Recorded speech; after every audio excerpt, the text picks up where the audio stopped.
Tudo começou em uma noite aparentemente comum. O relógio marcava 23h55 quando Marcos chegou para mais um turno como guarda noturno em um galpão de armazenamento no interior de São Paulo. Era um prédio antigo, mal iluminado, com corredores longos e câmeras de segurança instaladas apenas nas entradas principais.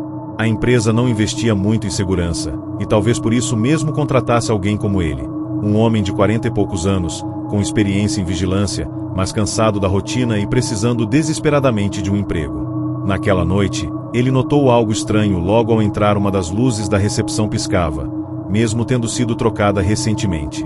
Pequenos detalhes como esse passavam despercebidos para a maioria, mas para Marcos, cada falha era um aviso. Algo estava fora do lugar.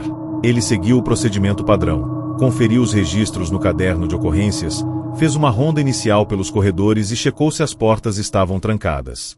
Tudo parecia em ordem, até que ao passar pelo corredor dos fundos, percebeu uma brisa gelada que não fazia sentido. Não havia janelas abertas ali. Encostado à parede, ele sentiu como se algo o observasse, uma presença silenciosa, quase invisível. Tentou ignorar. Pensou ser o cansaço ou até mesmo o frio da madrugada entrando por alguma fresta. Mas quando voltou para sua guarita, a sensação não passou. Pelo contrário, a câmera da entrada lateral mostrava uma interferência bizarra. A imagem distorcida e tremeluzente exibia uma figura parada, imóvel, no canto da tela. Ele apertou o zoom, ajustou o foco, mas quando a imagem clareou, não havia mais ninguém ali. Apenas o pátio vazio. Um frio percorreu sua espinha. Aquilo não era normal. Durante os anos como segurança, Marcos já tinha lidado com ladrões, com moradores de rua tentando invadir, até mesmo com funcionários voltando bêbados. Mas nunca com algo assim. Ainda assim, decidiu fazer outra ronda. Pegou sua lanterna e seguiu em silêncio pelos corredores. Cada passo ecoava de maneira incômoda. Quando chegou na sala de estoque antigo, que raramente era usada, encontrou a porta entreaberta. Ela deveria estar trancada. Empurrou lentamente, a lanterna iluminando pilhas de caixas e prateleiras cobertas de poeira. Um som abafado, como se algo caísse ao fundo, o fez girar o feixe de luz rapidamente. Nada. Apenas o silêncio. E então, ele viu uma marca estranha no chão, algo como um rastro, como se algo tivesse sido arrastado. Seguiu o rastro com o coração acelerado. Ele levava até um armário encostado na parede. E dentro, algo que o fez dar um passo para trás. O armário estava vazio, exceto por um objeto peculiar. Uma boneca de porcelana, antiga, com o rosto trincado e um vestido puído. Ela estava sentada perfeitamente ereta, encarando a porta aberta. Marcos não se lembrava de ter visto aquilo antes. Aquilo definitivamente não pertencia ao galpão. Tentou não dar importância, mas quando virou para sair da sala, ouviu a porta bater sozinha atrás dele. Ficou preso. Tentou a maçaneta, mas não se movia. Sentiu o pânico subir. Bateu na porta com força, chamou por ajuda, mas ninguém responderia. Ele estava completamente sozinho. E então, do outro lado da sala, a boneca já não estava no mesmo lugar. Ela agora estava no centro da sala. Ele piscou, esfregou os olhos, tentando racionalizar. Estava sonhando? Era uma ilusão causada pela tensão? Mas quando ouviu uma risada baixa, infantil, vindo de dentro da própria sala, entendeu que não estava lidando com algo comum. Minutos pareciam horas. O ar ficou mais pesado, e ele sentia dificuldade para respirar. A boneca agora estava caída, como se tivesse sido jogada. De repente, a porta se abriu sozinha com um estalo alto, fazendo o coração de Marcos quase parar. Ele correu para fora, trancou a sala com as próprias mãos e voltou direto para a guarita. Precisava de explicações. Pegou os arquivos do sistema, começou a revisar gravações antigas, buscando algo, qualquer coisa. Foi então que encontrou algo perturbador. Havia registros daquela sala sendo aberta e fechada sozinha em outras noites. Sempre por volta das 3h15 da manhã. E mais estranho ainda, outras câmeras mostravam vultos, sombras passando pelos corredores, mas nunca diretamente captadas. Como se algo soubesse como evitar a vigilância. Naquela noite, Marcos decidiu que não pisaria mais naquela sala. Mas aquilo não era uma escolha. Nas noites seguintes, os fenômenos pioraram. Objetos mudavam de lugar, alarmes disparavam sem motivo, e vozes ecoavam pelo rádio de segurança. Frases desconexas, em sussurros. Você viu, dizia uma das vozes. Outras vezes, o rádio apenas estalava, como se alguém estivesse tentando se comunicar. Marcos começou a perder o sono durante o dia. Tinha pesadelos com a boneca, com olhos que se abriam lentamente, e um sussurro que dizia seu nome. Tentou pedir para mudar de posto, mas o supervisor riu e disse que ele estava imaginando coisas. O galpão era antigo, sim, mas nunca tinha dado problemas de verdade. Só histórias de guarda cansado, diziam. Mas Marcos sabia que havia algo naquele lugar, algo que não queria ser ignorado. E parecia cada vez mais consciente de sua presença ali. Certa noite, um novo guarda foi escalado para dividir o turno com ele. Seu nome era Vinícius, jovem, arrogante, cético. Marcos tentou alertá-lo, explicar que o galpão tinha algo errado, mas ele apenas riu e disse que estava acostumado com lugares assombrados. Durante o turno, Vinícius decidiu ir até a sala do estoque antigo, desafiando o que Marcos havia contado. Pouco tempo depois, a energia caiu. As luzes apagaram, o sistema de câmeras caiu e o silêncio foi total. Marcos correu até o local, lanterna em mãos. Encontrou a porta da sala aberta. Dentro, nada. Vinícius havia sumido. Nenhum sinal de luta, nenhuma pegada, nenhum grito. Apenas a boneca, novamente sentada, no centro da sala. Quando a polícia foi chamada, não encontraram nada de errado. Nenhum sinal de invasão, nenhuma evidência de crime. O caso foi arquivado como desaparecimento não esclarecido. E ninguém mais quis trabalhar naquele turno com Marcos. Ele ficou sozinho novamente. Agora, porém, não havia mais medo, havia raiva. Precisava entender o que era aquilo. Começou a pesquisar sobre o local. Conversou com moradores antigos, vasculhou arquivos da prefeitura. Descobriu que, décadas antes, ali funcionava um orfanato. Um incêndio destruiu parte da estrutura, e muitas crianças morreram presas. Uma delas, segundo relatos, era conhecida por sempre carregar uma boneca de porcelana. Seu nome era Isabela. A boneca havia sido encontrada intacta após o incêndio. E depois disso, várias pessoas envolvidas com a demolição e reconstrução do local começaram a relatar eventos sobrenaturais. Marcos entendeu que o galpão era mais do que um depósito. Era um cemitério de memórias, dores e histórias que nunca foram encerradas.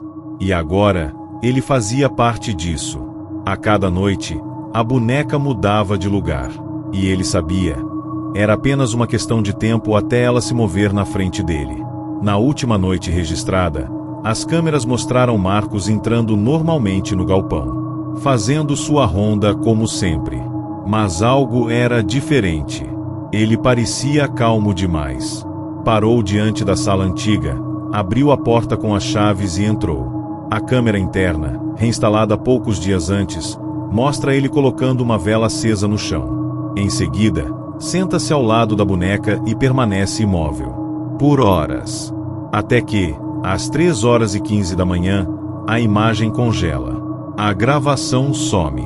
O arquivo está corrompido. Nunca mais se soube do paradeiro de Marcos. Tudo o que restou foi a boneca, novamente na sala, sentada, imóvel. Desde então, ninguém mais aceitou o posto de guarda noturno naquele lugar. E aqueles que passam pela frente, juram ouvir, às vezes, risadas baixas, vindo lá de dentro.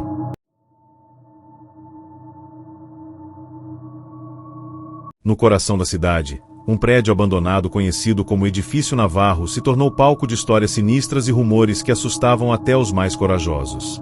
Lucas, um jovem guarda noturno recém-contratado, não acreditava nessas histórias para ele. Tudo não passava de folclore urbano, criado para assustar os curiosos. Na primeira noite de trabalho, Lucas entrou no edifício com sua lanterna e rádio, preparado para manter a ordem e garantir que ninguém invadisse o local. O edifício era velho, com portas rangendo e janelas quebradas, mas o que realmente chamava a atenção era o silêncio pesado que dominava o lugar. Tudo parecia normal até que, às 2h17 da manhã, o rádio começou a chiar com uma interferência estranha, emitindo sons que pareciam quase vozes, mas indecifráveis. Lucas tentou ignorar, mas o incômodo cresceu.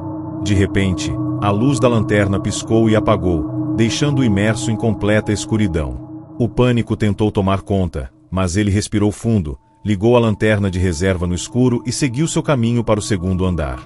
Ao chegar, percebeu que uma porta que deveria estar trancada estava entreaberta. Lucas empurrou lentamente, sentindo um frio cortar sua pele.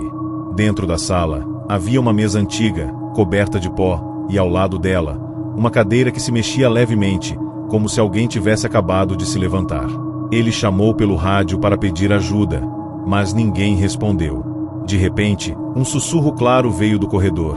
"Você não deveria estar aqui." O coração de Lucas disparou, mas ele sabia que não podia recuar. Enquanto avançava, o rádio começou a transmitir ruídos altos, estalos e frases desconexas como "volte, volte." E eles estão aqui. Ele percebeu sombras se movendo nas paredes, contornos que não tinham forma humana. Lucas tentou seguir seu instinto e sair do prédio, mas parecia que o labirinto mudava de lugar. Os corredores se estendiam e se estreitavam, o chão rangia sob seus pés de maneira irregular. A tensão era palpável. Em um corredor, ele encontrou uma parede diferente das outras, marcada com símbolos riscados à mão, antigos e desconhecidos. Ao tocar na parede, sentiu um choque elétrico que o jogou para trás. Ele caiu no chão e perdeu a consciência por alguns segundos. Ao acordar, estava em um lugar totalmente diferente, uma espécie de salão iluminado por velas, com várias figuras sombrias ao seu redor. Essas figuras pareciam observar Lucas com olhos vazios, enquanto uma voz profunda e distante sussurrava em sua mente: "Você cruzou o limiar proibido." Lucas sentiu uma mistura de medo e fascínio. Tentou se levantar, mas estava paralisado, preso por uma força invisível. Lembrou-se dos relatos que ouvirá sobre o edifício Navarro. Diziam que ali fora palco de rituais macabros décadas atrás, realizados por uma seita que acreditava em abrir portais para outras dimensões. Ele não sabia se aquilo era verdade, mas sentia que estava diante de algo além do natural. Em um esforço desesperado, tentou gritar, mas nenhuma voz saiu. Quando as figuras começaram a se aproximar, a imagem cortou para o escuro total, e tudo que restava era o som abafado de passos correndo. Lucas acordou no corredor do prédio, suando frio, com a lanterna caindo de sua mão. O relógio marcava 3h33 da manhã.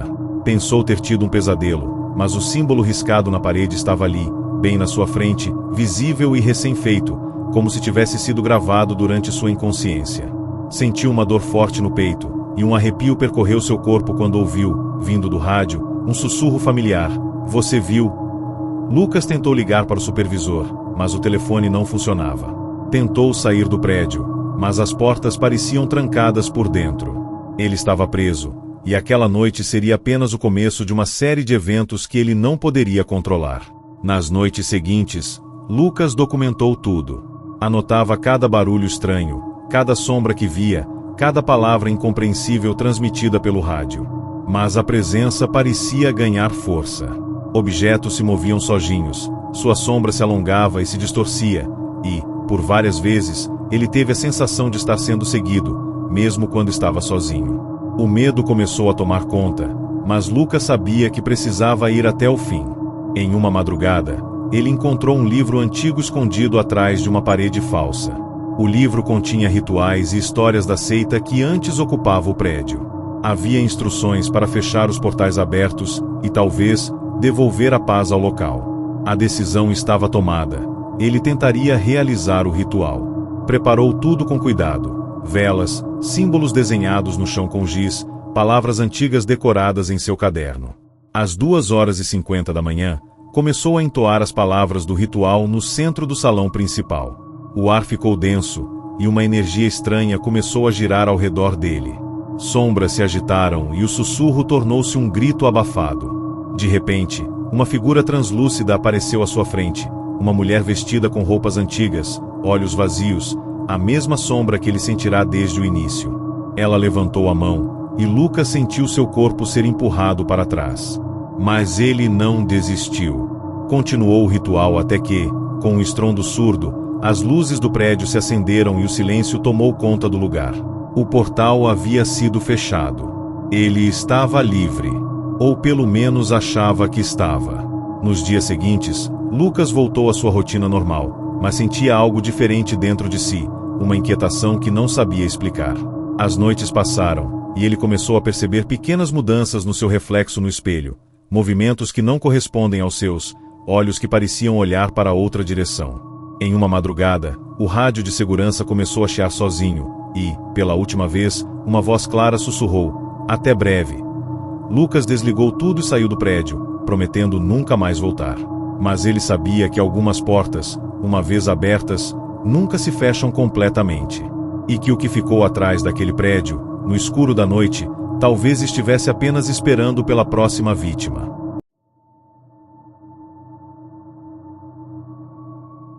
João sempre foi um homem de rotina rígida e poucas emoções. Trabalhar como guarda noturno no depósito municipal era perfeito para ele: silêncio, pouco contato, poucas surpresas. Mas tudo mudou na noite em que recebeu a missão de cuidar de um antigo arquivo abandonado, um prédio esquecido no fim da cidade. Ao chegar, o lugar parecia ter parado no tempo. Paredes descascadas, chão coberto de pó e teias de aranha nos cantos. Ao ligar as luzes, um cheiro forte de mofo tomou conta do ambiente. João sentiu um arrepio, mas seguiu com o trabalho. O arquivo continha documentos antigos e caixas de madeira que, segundo a prefeitura, guardavam segredos do passado da cidade. João nunca imaginou que essa noite seria a mais longa de sua vida. Nos primeiros minutos, ele fez a ronda usual, verificou portas, janelas e checou os sistemas de segurança, que estavam praticamente inoperantes.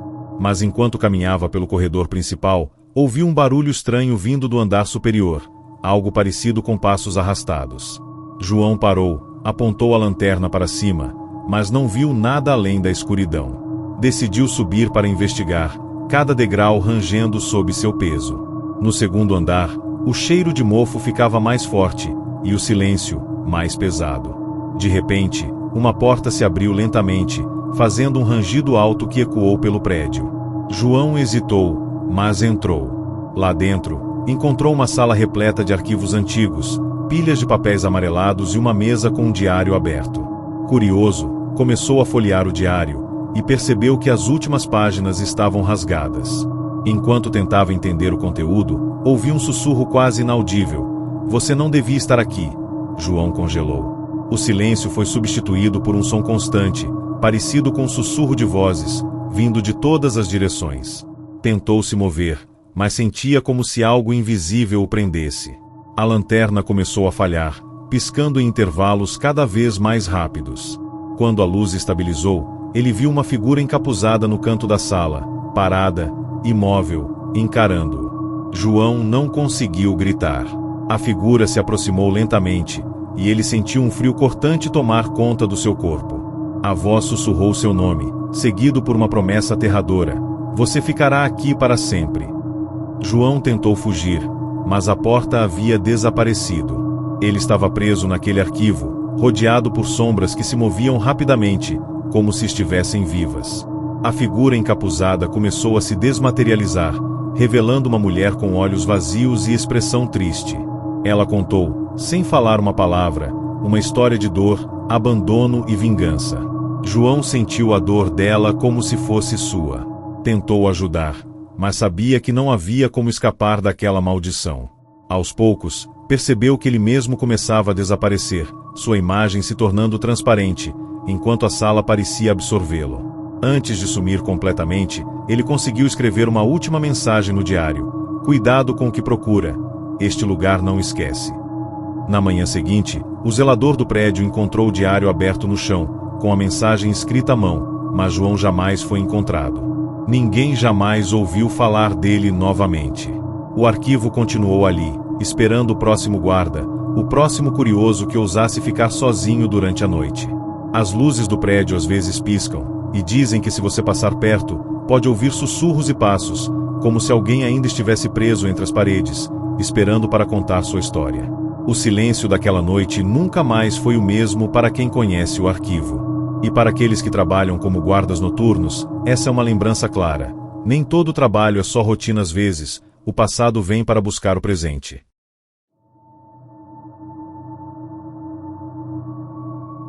Ricardo era um guarda noturno experiente, conhecido por sua calma em situações difíceis. Foi contratado para trabalhar em um prédio comercial antigo, abandonado há anos, localizado no centro da cidade. Apesar de parecer apenas mais um trabalho, Ricardo sentiu desde o primeiro dia uma estranha sensação de estar sendo observado. As câmeras instaladas no local tinham falhas constantes, e ele frequentemente recebia alertas falsos.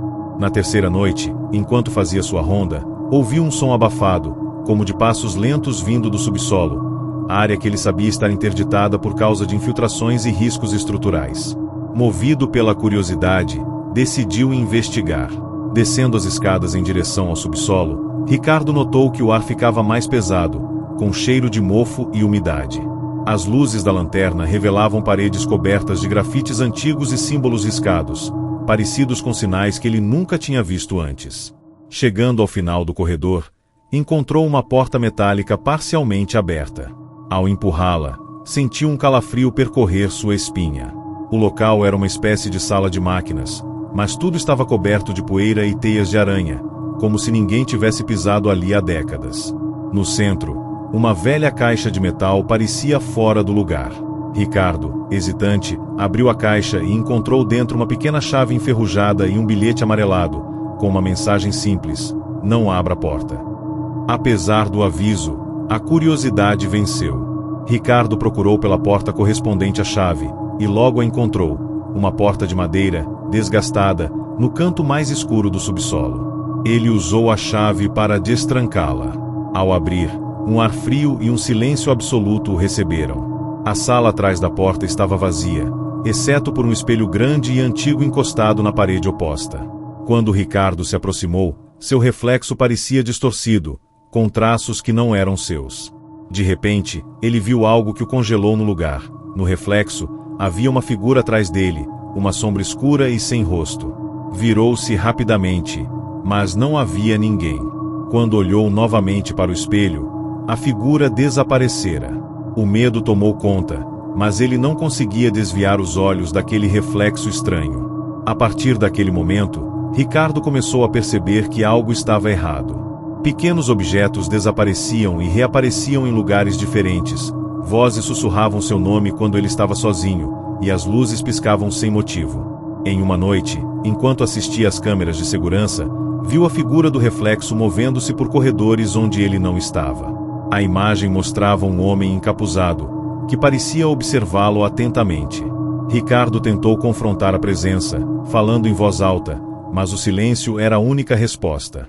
As manifestações ficaram mais intensas, até que, em uma madrugada, a energia do prédio caiu totalmente, e Ricardo desapareceu sem deixar vestígios. Tudo o que restou foi o espelho, agora quebrado em vários pedaços. Alguns dias depois, um novo guarda foi escalado para o prédio. Quando entrou na sala do espelho, sentiu um calafrio instantâneo e a sensação de estar sendo observado. Ele encontrou os cacos do espelho no chão e a velha caixa de metal trancada, como se guardasse um segredo sombrio. Ninguém jamais soube o que aconteceu com Ricardo, e o prédio continua ali, silencioso, guardando seus mistérios. Dizem que quem olha para o espelho pode ver não apenas seu reflexo, mas também as sombras do passado e que essas sombras nunca deixam lugar, esperando por alguém para libertá-las ou para se juntar a elas.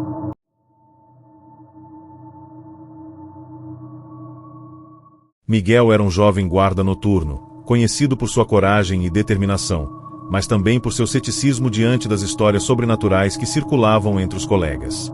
Quando foi contratado para vigiar um hospital psiquiátrico desativado na periferia da cidade, ele encarou o desafio como mais um trabalho rotineiro. O hospital, abandonado há mais de 20 anos, era cercado de rumores sobre aparições e fenômenos inexplicáveis. Miguel não acreditava nessas histórias, mas sentia uma inquietação estranha toda vez que passava pelo portão enferrujado. Na sua primeira noite, ele entrou no prédio com a lanterna em punho e um rádio para comunicação, pronto para uma vigília tranquila. Mas naquela noite, nada sairia como ele esperava. Logo na primeira hora, Miguel ouviu o som de passos ecoando por corredores vazios, mesmo sabendo que não havia mais ninguém ali além dele. A cada ronda, os barulhos ficavam mais claros, mais próximos, e parecia que alguém o seguia em silêncio. Tentou manter a calma, atribuindo tudo à sua imaginação e ao ambiente pesado do hospital. Mas quando chegou à ala onde os antigos quartos dos pacientes ficavam, a temperatura despencou drasticamente, e o rádio começou a chiar com uma voz feminina sussurrante, quase inaudível, que repetia uma palavra: ajuda. Miguel sentiu um calafrio e decidiu investigar. No final do corredor, encontrou uma porta entreaberta, atrás da qual algo parecia se mexer. Ele entrou devagar, a lanterna tremendo em sua mão, e viu uma cadeira de rodas vazia balançando lentamente, como se tivesse sido empurrada por uma força invisível. De repente, a luz piscou e apagou, deixando Miguel no escuro total. O rádio soltou um grito agudo que fez seus ouvidos latejarem. Quando a luz voltou, uma sombra humana apareceu ao seu lado, mas quando ele virou para encarar, não havia ninguém. Ele tentou fugir, mas os corredores pareciam se alongar e se transformar, como se o hospital fosse um labirinto vivo. As portas se fechavam sozinhas, e ele sentia mãos invisíveis tentando segurá-lo. Miguel percebeu que não estava mais apenas guardando um prédio, estava preso dentro dele, enfrentando um passado que não queria ser esquecido. No centro do hospital, ele encontrou um antigo diário que revelava segredos obscuros dos pacientes e dos experimentos realizados ali, muitos envolvendo técnicas de controle mental e tentativas de contato com o além. Enquanto lia o diário, Miguel ouviu vozes e risadas distorcidas que pareciam vir das paredes. Uma presença invisível começou a sussurrar seu nome, prometendo revelar verdades escondidas, mas ao custo de sua sanidade. Tentando se manter firme, ele começou a repetir frases do diário, buscando um ritual que pudesse libertar as almas presas naquele lugar. Mas quanto mais ele tentava, mais forte a entidade ficava. A noite parecia interminável, e a realidade se misturava com pesadelos. Em um momento, Miguel viu seu próprio reflexo se distorcendo no vidro de uma janela, mostrando um rosto que não era o seu, olhos negros e um sorriso sinistro. Ele entendeu que estava sendo consumido, tornando-se parte daquele hospital para sempre. No amanhecer, quando a luz do sol finalmente invadiu os corredores, os funcionários que chegaram para o turno da manhã encontraram o prédio vazio. Miguel havia desaparecido, sem deixar vestígios, exceto pelo diário aberto no chão e o rádio ainda ligado, emitindo um último sussurro: nunca saio. Desde então, o hospital permanece abandonado, e muitos dizem que se você passar perto, poderá ouvir passos e vozes suplicando por ajuda, e ver uma figura sombria observando pela janela. Para os guardas noturnos que passaram por lá, a história de Miguel é um aviso claro. Algumas noites guardam segredos que nem mesmo a coragem consegue enfrentar.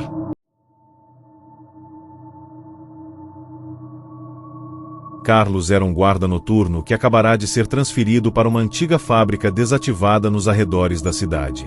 O local, coberto por lendas urbanas, era evitado por muitos, mas para Carlos, era apenas mais um trabalho. Na primeira noite, enquanto fazia a ronda, ele percebeu que o silêncio era estranho demais, quase sufocante. O prédio rangia com o vento, e sombras se projetavam nas paredes com formas que pareciam ganhar vida. De repente, o rádio de segurança começou a chiar e a emitir sons distorcidos, como se tentasse comunicar algo. Carlos tentou ignorar, mas a sensação de que algo observava crescia a cada minuto. Ao passar pelo antigo escritório da fábrica, Carlos viu a porta entreaberta e decidiu entrar. O ambiente estava coberto de poeira, com móveis quebrados e papéis espalhados pelo chão. No centro da sala, um velho relógio de parede marcava 0 hora, apesar do relógio no seu pulso indicar quase 3 horas da manhã. De repente, uma sombra atravessou a sala, rápida demais para ser um animal. Carlos sentiu um arrepio e decidiu seguir o movimento, que o levou até uma escada que descia para o porão, uma área que ele não tinha sido informado que existia. Desceu com cautela, lanterna em punho, enquanto o silêncio se tornava opressor. No porão, encontrou uma série de corredores estreitos e escuros, com portas antigas que rangiam ao serem abertas. Em uma das salas, viu símbolos estranhos pintados nas paredes, e objetos antigos empilhados em cantos cobertos por um pó espesso.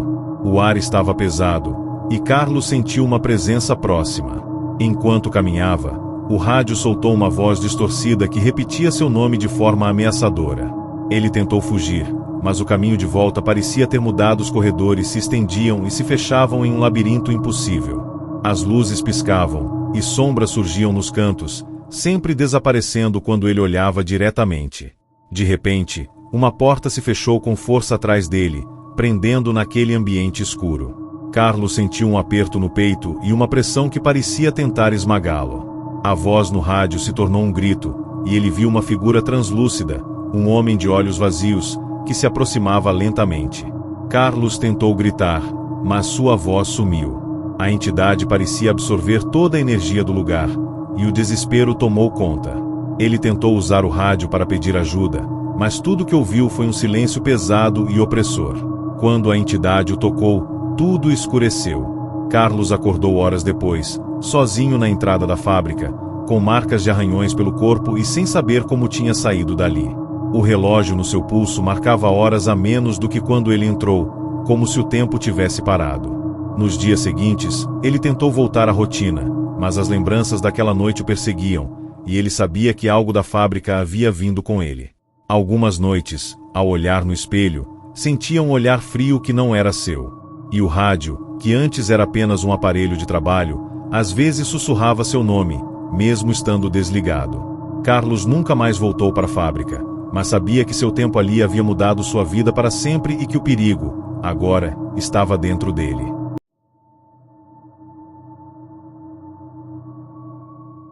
Fernando era um guarda noturno de um museu antigo na região central da cidade, conhecido por sua dedicação e atenção aos detalhes. O prédio, construído no século XIX, guardava relíquias históricas e objetos de valor incalculável, mas também uma história obscura que poucos conheciam. Na primeira noite de trabalho, enquanto fazia ronda, Fernando percebeu uma sensação estranha, como se os quadros e esculturas observassem cada passo seu. Passava pelas salas vazias, e o silêncio era interrompido apenas pelo som dos seus próprios passos ecoando pelos corredores. Mas algo naquela noite estava diferente. Uma atmosfera pesada e opressora parecia preencher o ar. Enquanto caminhava pelo salão principal, Fernando notou que uma das esculturas, um busto antigo de mármore, parecia ter mudado de posição desde sua última passagem. Ele parou e olhou mais de perto, achando que sua mente pregava peças. Logo depois, ouviu um leve sussurro vindo de uma sala lateral, onde estavam os objetos indígenas. Aproximou-se cautelosamente e viu que as vitrines estavam empoeiradas, exceto uma, que brilhava sob uma luz tênue que não deveria estar ali. De repente, a porta se fechou com um estrondo, prendendo Fernando no ambiente. O rádio emitiu um chiado, e as luzes começaram a piscar, como se o museu ganhasse vida própria. Tentando manter a calma, Fernando procurou pela chave mestra para destrancar a porta, mas percebeu que as sombras nas paredes começavam a se mover, tomando formas humanoides. As esculturas pareciam ganhar expressão, e os quadros mostravam rostos que se distorciam, acompanhando seus movimentos com olhos vivos. O rádio soltava palavras desconexas, e ele sentia uma presença crescente, como se o museu fosse um organismo que o prendia ali. Em um momento, uma das esculturas, agora com olhos brilhantes, ergueu uma mão e apontou para um canto escuro da sala, onde uma velha caixa de madeira repousava. Fernando sentiu que ali estava a chave para entender o que acontecia. Ao abrir a caixa, encontrou cartas antigas, datadas de um século atrás, que falavam sobre um culto secreto ligado ao museu e rituais para invocar espíritos que deveriam proteger os objetos sagrados. Mas algo deu errado, e as entidades ficaram presas no museu, aprisionadas para sempre.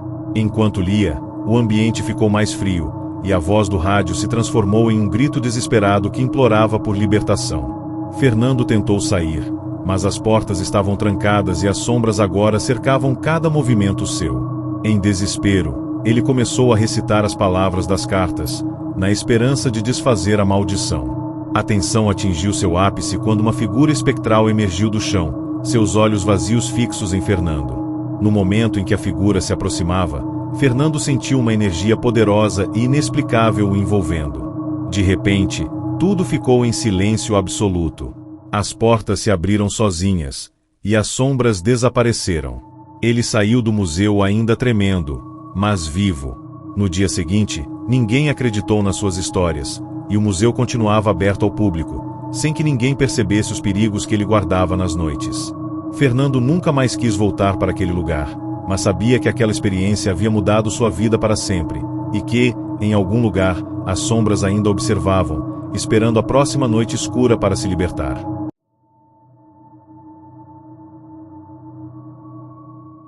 Lucas havia acabado de ser contratado como guarda noturno em um velho hotel que ficava à beira da cidade. O lugar, apesar de sua aparência charmosa, tinha uma fama sinistra entre os moradores locais. Diziam que, durante a noite, os corredores se enchiam de sons inexplicáveis, como passos, sussurros e até portas que batiam sozinhas. Lucas, sempre cético, encarava esses relatos como simples histórias para assustar novatos. Na primeira noite, entrou confiante, com sua lanterna e o rádio em mãos, pronto para cumprir sua rotina. Mas logo percebeu que aquela não seria uma noite comum. Enquanto fazia ronda pelos corredores escuros, Lucas ouviu o som distante de uma música antiga, um piano tocando uma melodia triste e lenta. Procurou a origem, mas o som parecia vir de todas as direções e, ao mesmo tempo, de lugar nenhum. Passou por quartos vazios e notou que alguns estavam trancados, mesmo sem hóspedes. Ao abrir uma porta entreaberta, entrou em um salão onde os móveis estavam cobertos por lençóis brancos, e a atmosfera era pesada, quase sufocante. De repente, uma porta se fechou com estrondo, e a música parou abruptamente. Lucas ficou imóvel, sentindo o ar gelado ao seu redor. Tentando manter a calma, seguiu para a recepção para tentar contato pelo rádio, mas o aparelho só emitia estática e ruídos estranhos. Ao olhar para o espelho atrás do balcão, viu um reflexo que não correspondia aos seus movimentos. Era uma figura feminina, com cabelos longos e rosto pálido, que o encarava fixamente. Lucas piscou e a imagem desapareceu, mas o medo já se instalara. Decidiu continuar sua ronda, tentando ignorar os sinais, mas logo percebeu que as luzes do hotel piscavam sem motivo, e sombras se moviam pelas paredes. A cada passo, sentia uma presença invisível seguindo-o, uma energia que parecia querer algo dele. Na última parte da noite, Lucas encontrou uma velha caixa escondida atrás de uma estante caída. Ao abrir, encontrou cartas e fotos antigas que contavam a história de uma mulher que havia morrido no hotel há décadas, em circunstâncias misteriosas. As cartas revelavam que ela esperava por justiça, presa entre o mundo dos vivos e dos mortos. De repente, a temperatura despencou, e a figura feminina do espelho apareceu diante dele, silenciosa, com olhos que refletiam uma tristeza infinita. Lucas tentou se comunicar, mas sentiu suas forças diminuírem rapidamente. Entendeu que aquela alma precisava de ajuda, mas também que ele corria risco de nunca mais sair dali. Quando os primeiros raios de sol começaram a iluminar o horizonte, a figura desapareceu, e o silêncio voltou ao hotel. Lucas, exausto e abalado, terminou seu turno e saiu, prometendo a si mesmo não voltar mais. A caixa foi deixada na recepção, com as cartas espalhadas como um aviso para quem viesse depois. Dizem que, até hoje, o velho hotel guarda os segredos daquela mulher, e que à noite, seus passos podem ser ouvidos nos corredores, procurando por alguém que traga paz para seu espírito inquieto. Para os guardas noturnos, é um lembrete claro: nem todo lugar abandonado está realmente vazio.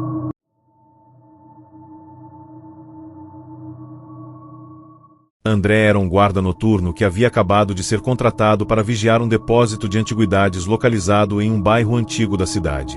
O local, cheio de móveis velhos, objetos de arte e itens históricos, tinha uma fama peculiar. Muitas pessoas acreditavam que ele era assombrado por espíritos que não conseguiam descansar. André, cético por natureza, não dava atenção a essas histórias. Sua rotina era simples: fazer rondas, verificar portas e câmeras, e garantir que nada estranho acontecesse. Mas a realidade daquela noite provaria que ele estava muito longe de imaginar o que enfrentaria. Logo nas primeiras horas, André ouviu um barulho estranho vindo do andar superior, onde estavam armazenados objetos frágeis e antigos. Subiu as escadas com cuidado, segurando a lanterna firme, e notou que algumas caixas estavam fora do lugar, como se alguém tivesse mexido nelas. O rádio de comunicação chiava intermitentemente, dificultando a comunicação com a equipe. Ao examinar uma vitrine de vidro quebrada, ele sentiu um frio súbito que o fez arrepiar. Foi então que viu, refletido no vidro, uma figura parada atrás dele, um homem vestido com roupas antigas, com olhar vazio e expressão triste. André se virou rapidamente, mas não havia ninguém. A partir daquele momento, Acontecimentos estranhos começaram a se intensificar. Portas batiam sozinhas, objetos se moviam, e sussurros podiam ser ouvidos nos corredores vazios. André tentava manter a calma, mas a sensação de ser observado era constante e perturbadora. Durante uma ronda, encontrou uma velha fotografia caída no chão, mostrando um grupo de pessoas vestidas com roupas antigas, todas olhando para a câmera com expressões sérias. No verso, uma anotação que dizia: "Eles nunca partiram." Intrigado, ele guardou a foto, sem imaginar que aquilo seria o começo de uma série de eventos que o levariam ao limite. Na madrugada, o rádio voltou a chiar, e dessa vez a voz que saiu era clara, feminina, pedindo ajuda desesperadamente. André seguiu o som até uma sala onde objetos raros e valiosos estavam guardados. Lá, encontrou um antigo diário que parecia pertencer a uma das pessoas da foto.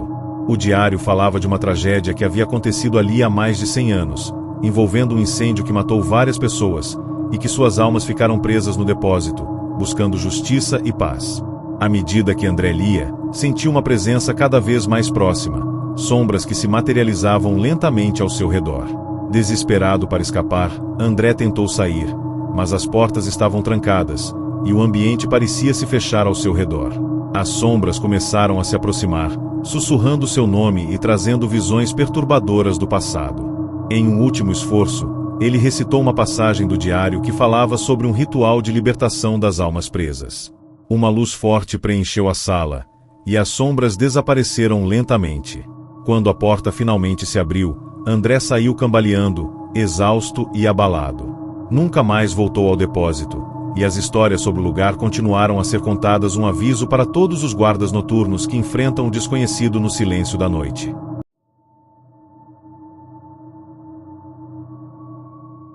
Rafael, um jovem guarda noturno, aceitou um trabalho temporário em um cemitério antigo que ficava afastado da cidade. O local, cercado por árvores retorcidas e túmulos esquecidos, era conhecido por histórias de assombrações e fenômenos inexplicáveis. Rafael, apesar de cético, sentia uma mistura de medo e curiosidade ao entrar pela primeira vez. Sua função era simples: vigiar o cemitério durante a noite para evitar invasões e depredações. Porém, naquela primeira noite, ele percebeu que não estava sozinho, e que o silêncio do lugar escondia algo muito mais sombrio do que ele poderia imaginar. Durante as primeiras horas, Rafael ouviu sons estranhos vindos do bosque próximo, como sussurros que pareciam carregar mensagens antigas e incompreensíveis. A cada passo, sentia uma presença fria e constante, que o acompanhava à distância. Quando chegou próximo ao mausoléu fechado por correntes enferrujadas, ouviu um gemido baixo e arrepiante, como se alguém estivesse preso ali dentro, pedindo ajuda. Tentou afastar o pensamento, mas o peso daquela sensação se tornou insuportável. De repente, uma sombra surgiu no canto do olho, desaparecendo assim que ele tentava olhar diretamente. Rafael continuou sua ronda, mas as luzes da lanterna começaram a falhar, e a escuridão parecia engolir tudo ao seu redor. O rádio, seu único meio de comunicação, chiava com interferências constantes, e em certos momentos, emitia sons que lembravam vozes distantes. Em um momento de coragem, ele decidiu abrir o mausoléu. Lá dentro, encontrou uma lápide antiga, com inscrições em uma língua que ele não compreendia, e um objeto estranho, um medalhão com símbolos que pareciam pulsar com uma luz própria. Ao tocar o medalhão, sentiu uma onda de energia percorrer seu corpo, e as sombras ao redor se tornaram mais intensas. Nesse instante, figuras espectrais começaram a emergir do solo, e vozes desesperadas ecoaram pelo cemitério. Rafael percebeu que havia desencadeado algo que não podia controlar. Preso em um ciclo entre o mundo dos vivos e dos mortos, ele viu imagens de pessoas que haviam morrido ali, vítimas de tragédias e injustiças. Tentou fugir, mas o cemitério parecia se transformar em um labirinto que o prendia cada vez mais. As figuras se aproximavam, algumas pedindo ajuda, outras com olhares vazios e ameaçadores. O medo tomou conta, mas Rafael sabia que precisava encontrar uma saída ou jamais sairia dali. Quando a madrugada finalmente chegou, o medalhão caiu de sua mão e tudo voltou ao normal. Rafael, exausto e abalado, saiu do cemitério, sabendo que aquela experiência mudaria sua vida para sempre. Ele nunca mais aceitou nenhum trabalho noturno, e as histórias sobre o cemitério antigo continuaram a ser contadas, com mais mistério e temor a cada nova geração. Para quem encara a escuridão da noite como ele, fica um aviso. Alguns lugares guardam segredos que nem mesmo a coragem pode desvendar, e o guarda noturno é o único a testemunhar o que acontece quando as luzes se apagam.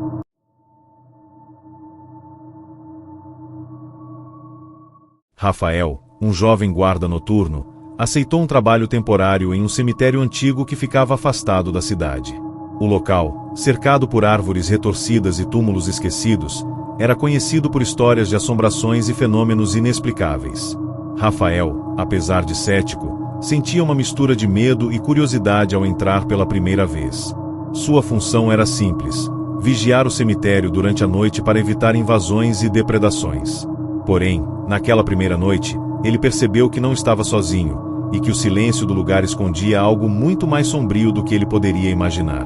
Durante as primeiras horas, Rafael ouviu sons estranhos vindos do bosque próximo, como sussurros que pareciam carregar mensagens antigas e incompreensíveis. A cada passo, sentia uma presença fria e constante, que o acompanhava à distância. Quando chegou próximo ao mausoléu fechado por correntes enferrujadas, ouviu um gemido baixo e arrepiante, como se alguém estivesse preso ali dentro, pedindo ajuda. Tentou afastar o pensamento, mas o peso daquela sensação se tornou insuportável. De repente, uma sombra surgiu no canto do olho, desaparecendo assim que ele tentava olhar diretamente. Rafael continuou sua ronda, mas as luzes da lanterna começaram a falhar, e a escuridão parecia engolir tudo ao seu redor. O rádio, seu único meio de comunicação, chiava com interferências constantes, e em certos momentos, emitia sons que lembravam vozes distantes. Em um momento de coragem, ele decidiu abrir o mausoléu. Lá dentro, encontrou uma lápide antiga, com inscrições em uma língua que ele não compreendia, e um objeto estranho, um medalhão com símbolos que pareciam pulsar com uma luz própria. Ao tocar o medalhão, sentiu uma onda de energia percorrer seu corpo, e as sombras ao redor se tornaram mais intensas. Nesse instante, figuras espectrais começaram a emergir do solo, e vozes desesperadas ecoaram pelo cemitério. Rafael percebeu que havia desencadeado algo que não podia controlar. Preso em um ciclo entre o mundo dos vivos e dos mortos, ele viu imagens de pessoas que haviam morrido ali, vítimas de tragédias e injustiças. Tentou fugir, mas o cemitério parecia se transformar em um labirinto que o prendia cada vez mais. As figuras se aproximavam, algumas pedindo ajuda, outras com olhares vazios e ameaçadores. O medo tomou conta, mas Rafael sabia que precisava encontrar uma saída ou jamais sairia dali. Quando a madrugada finalmente chegou, o medalhão caiu de sua mão e tudo voltou ao normal. Rafael, exausto e abalado, saiu do cemitério, sabendo que aquela experiência mudaria sua vida para sempre. Ele nunca mais aceitou nenhum trabalho noturno, e as histórias sobre o cemitério antigo continuaram a ser contadas, com mais mistério e temor a cada nova geração. Para quem encara a escuridão da noite como ele, fica um aviso: alguns lugares guardam segredos que nem mesmo a coragem pode desvendar, e o guarda noturno é o único a testemunhar o que acontece quando as luzes se apagam.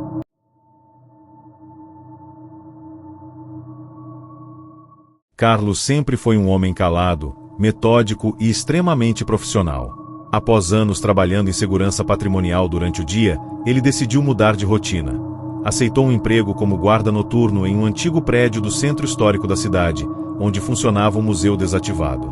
O prédio tinha uma arquitetura imponente, com longos corredores, escadarias de madeira e salas abarrotadas de peças esquecidas pelo tempo. Os administradores estavam tentando organizar os objetos para uma reabertura, mas, enquanto isso, precisavam de alguém que cuidasse do local durante a madrugada. Carlos não viu problema algum. Afinal, era só um turno solitário. Ou era o que ele pensava. Na primeira noite, tudo correu bem. Silêncio absoluto, com exceção dos estalos da madeira velha, rangendo sob seus passos. As câmeras mostravam apenas sombras inofensivas. No segundo dia, porém, ao revisar as gravações da noite anterior, percebeu algo estranho. Às 3h17 da madrugada, uma das câmeras do salão principal captou uma cadeira balançando sozinha. Carlos deu risada, achando que poderia ser uma corrente de ar. Mesmo assim, a partir daquela noite, decidiu revisar todas as câmeras no fim do turno. E foi assim que, noite após noite, as imagens começaram a mostrar mais. Sombras cruzando os corredores, objetos caindo sozinhos e até uma figura branca, quase translúcida, parada em frente ao espelho da sala dos retratos. O museu era um lugar repleto de itens antigos, espelhos venezianos, quadros do século XIX, uma coleção de relógios parados, bonecas de porcelana, uniformes militares, e uma ala inteira dedicada a objetos religiosos recolhidos de igrejas abandonadas. Foi nessa sessão que Carlos começou a se sentir mal. Toda vez que passava por ali, sentia arrepios, náuseas e, certa vez, chegou a ouvir uma voz sussurrando seu nome. Decidiu comentar com o zelador que trabalhava ali há anos e que, em tom baixo, lhe disse: esse lugar nunca deveria ser vigiado à noite. Há coisas aqui que não gostam de serem observadas. Carlos riu desconfortável, mas sentiu que aquilo era mais um aviso do que uma piada. Na quarta semana de trabalho, Carlos começou a ter pesadelos. Sonhava com o museu em chamas, corredores derretendo, e ele correndo em círculos enquanto escutava sinos e gritos abafados. Sempre acordava suado, com uma sensação estranha de que parte do sonho ainda estava com ele. Na noite seguinte, durante uma ronda, ouviu o som de um relógio tocando. Era um dos modelos antigos, com pêndulo, localizado na ala dos objetos raros. O estranho é que aquele relógio estava sem corda e sem ponteiros. Ao se aproximar, viu que havia uma mulher refletida no vidro. Vestia roupas de época, e tinha os olhos fixos nele. Mas, quando olhou ao redor, não havia ninguém. As manifestações começaram a ficar mais intensas. As luzes piscavam exatamente às 3h17 da manhã, o mesmo horário da cadeira balançando na primeira gravação estranha. Uma noite, enquanto passava pela sala dos retratos, ouviu passos atrás de si. Quando virou, não havia ninguém. Mas ao olhar para os quadros, notou que os olhos de uma das pinturas o seguiam. Tocou a moldura e ouviu um sussurro direto no ouvido: você está vendo demais. Correu até a central de monitoramento, mas todas as câmeras estavam desligadas. Ele já não sabia mais se estava ficando louco ou se realmente havia algo naquele lugar tentando se comunicar ou talvez, algo tentando alertá-lo. Certa madrugada, algo aconteceu que mudou tudo. Carlos encontrou um compartimento secreto atrás de uma estante na biblioteca. Lá, havia registros antigos do museu, incluindo um caderno de anotações de um vigia que trabalhou ali em 1972. As últimas páginas do caderno falavam sobre atividades paranormais, objetos se movendo sozinhos, e sonhos idênticos aos que Carlos vinha tendo. O diário terminava com uma frase: se você encontrou isso, saia enquanto ainda pode. Carlos fechou o caderno com as mãos tremendo. Aquilo não era coincidência. Algo antigo e maligno estava preso naquele prédio, e ele havia sido atraído para o mesmo ciclo que já havia consumido outros antes dele. Nos dias seguintes, Carlos tentou abandonar o emprego, mas seus pedidos de desligamento foram ignorados ou adiados pelos responsáveis. Sentia como se estivesse preso. Os pesadelos agora aconteciam mesmo acordado. Vozes sussurravam o tempo todo, sombras atravessavam as paredes, e seus pertences pessoais desapareciam e reapareciam em lugares improváveis. No penúltimo turno, encontrou a porta principal escancarada. Saiu correndo para a rua, mas tudo estava envolto em névoa. Quando se virou, o museu havia desaparecido, como se nunca tivesse existido ali. Foi parar em um beco escuro, confuso, sem saber como havia saído ou quanto tempo havia se passado. Carlos nunca mais foi visto. O museu, poucos dias depois, pegou fogo misteriosamente. Nenhuma causa foi identificada. Nos escombros, entre os objetos carbonizados, encontraram um medalhão de segurança que ele usava, ao lado do caderno antigo que ele havia descoberto. Desde então, dizem que, nas noites de neblina, é possível ouvir passos dentro do que sobrou do museu, e que uma silhueta aparece entre as sombras segurando uma lanterna. Os novos moradores da região evitam passar por ali. E para quem pensa que ser guarda noturno é um trabalho tranquilo, essa história é um aviso claro: nem todo turno termina com o amanhecer.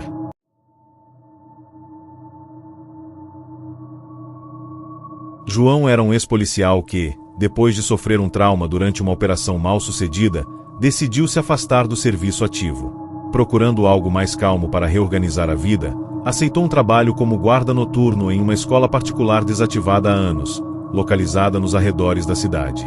O prédio era gigantesco, com longos corredores, janelas altas e salas de aula empoeiradas. O que um dia foi um lugar cheio de risadas, gritos e lições virou um cenário de silêncio absoluto, tomado por folhas secas e móveis abandonados. Era o tipo de lugar que carregava memórias, e para alguns, aquilo era mais do que simbólico. Era real. Na primeira semana, João achou o trabalho monótono. Rodava pelos corredores com uma lanterna e um rádio de comunicação, fazia as anotações no diário de patrulha e mantinha as portas trancadas. Tudo corria dentro do esperado. Mas, certa noite, exatamente às 2h13 da madrugada, ouviu o som de uma campainha ecoando pelos corredores. A escola estava desligada da rede elétrica. Não havia motivo para aquilo. Caminhou até a recepção para verificar se o som poderia ter vindo de algum sistema antigo, mas não encontrou nada. Voltou ao posto, mas o som ecoou novamente. Decidiu então seguir o som, que parecia vir do andar superior. Chegando lá, a luz da lanterna começou a falhar. O ambiente estava mais gelado, como se o andar estivesse fora da realidade. Enquanto andava pelo corredor do setor de administração, notou que uma das portas estava entreaberta à da sala dos professores. Empurrou com cautela e acendeu a luz. A lâmpada oscilou antes de se estabilizar. No centro da sala, sobre a mesa, havia uma pilha de cadernos velhos. Um deles estava aberto, e em vermelho, alguém havia escrito: "Eles ainda estão aqui." Sentiu um arrepio e decidiu deixar aquele andar por último nas rondas seguintes. Mas, no fundo, sabia que algo havia começado naquela noite. Algo que não podia mais ser ignorado. As manifestações começaram a se intensificar. Risos de crianças ecoavam por corredores vazios. Portas batiam sozinhas. Um balanço do parquinho se movia com força, mesmo sem vento. Em uma noite particularmente estranha, João encontrou pegadas pequenas e molhadas cruzando o corredor central, como se uma criança estivesse andando descalça por ali. Seguiu o rastro até uma sala de aula trancada. Forçou a maçaneta, e quando finalmente conseguiu abrir, a sala estava completamente vazia, exceto por um único bilhete no quadro negro: "Brincar com a gente, João." A caligrafia era infantil, mas João jamais contou a alguém sobre aquele bilhete. Ele sabia o que estava enfrentando, presenças que não eram humanas. Determinou-se a investigar. Durante o dia, voltou à escola sem autorização e acessou os arquivos antigos. Descobriu que, na década de 1980, houve um incêndio em uma das alas do prédio. 4 crianças e uma professora morreram trancadas na biblioteca. O incidente foi abafado pela direção da época, e pouco se falava sobre o caso. A ala da biblioteca havia sido reformada, mas nunca reaberta. João voltou ao local durante o expediente noturno. Forçou a entrada com uma chave mestra e encontrou o espaço intocado, estantes chamuscadas, livros queimados, e no chão, ainda visível entre a poeira, os nomes das crianças gravados com giz. Um frio intenso percorreu seu corpo. Na noite seguinte, decidiu não fazer a ronda tradicional. Permaneceu em silêncio na sala da diretoria, com as luzes apagadas, apenas observando pelas câmeras. Às 2h13, como se fosse um relógio maldito, a campainha tocou. E então, as câmeras mostraram o inacreditável: 5 figuras pequenas caminhando lentamente pelos corredores. Não tinham feições claras. Eram como sombras densas, mas com uma presença pesada. Uma delas parou em frente à câmera da sala da diretoria. Olhava direto para a lente. João desligou o monitor imediatamente. Aquela noite ele não patrulhou mais. Ficou sentado, rezando, esperando o sol nascer. Nos dias seguintes, tentou se afastar do emprego, mas a administração alegava falta de pessoal e oferecia aumentos. Ele aceitou, mas impôs que só trabalharia até o fim do mês. Queria distância daquele lugar. Nas últimas noites, algo novo aconteceu. A voz da professora que havia morrido no incêndio começou a aparecer nas gravações. Era uma voz doce, mas com um tom de desespero. "Eles não sabem que estão mortos. Por favor, ajude-os a entender." João ficou confuso. Aquilo não era uma simples assombração. Era uma prisão espiritual, e aquelas almas estavam presas ali havia décadas, revivendo a última noite de suas vidas, esperando que alguém as libertasse. No último turno, João levou uma vela, um crucifixo e os nomes das crianças anotados num papel. Foi até a biblioteca e acendeu a vela no centro. Chamou os nomes em voz alta, um por um, e pediu que seguissem a luz. A sala ficou subitamente fria, e a chama quase se apagou. Ouviu sussurros, choros e, por fim, um silêncio absoluto. A chama da vela se firmou. João sentiu um peso sair dos ombros. Aquela foi a única noite em que a campainha não tocou. No dia seguinte, entregou o crachá e nunca mais voltou. Meses depois, a escola foi finalmente demolida. O terreno virou um parque público. Mas há quem diga que, em algumas madrugadas, quando a neblina cobre o campo de areia, é possível ouvir risadas infantis ecoando ao longe. E um balanço sempre se move sozinho. O que começou como um simples turno noturno terminou como um acerto de contas com o passado. João desapareceu da cidade e ninguém mais o viu. Mas a história do vigia que libertou os fantasmas da escola esquecida continua sendo contada como uma lenda urbana. Um lembrete: certos lugares não querem ser vigiados. Eles querem ser deixados em paz.